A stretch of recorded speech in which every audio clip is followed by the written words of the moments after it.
Pagoi 20.000 euro për të vrarë ish-gruan, krimi parandalohet në çastet e fundit, si u thur plani për ekzekutimin e saj. Një vrasje me pagesë është ndaluar nga policia në çastet e fundit, atëherë kur dukej se për autorët çdo gjë ishte gati. Ngjarja e rëndë, por me fund të mirë. Ngjarja e rëndë, por me fund të mirë u shënua në Caserta të Italisë, ku sipas mediave vendase, një burr kishte paguar 20.000 euro për të vrarë ish-bashkëshorten.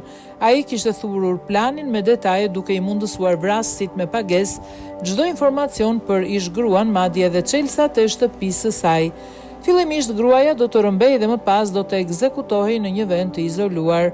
Për ngjarje në pranga kanë 5 persona, ndërsa ende nuk dihet arsyeja se pse porositësi i krimit donte të vriste ish-gruan.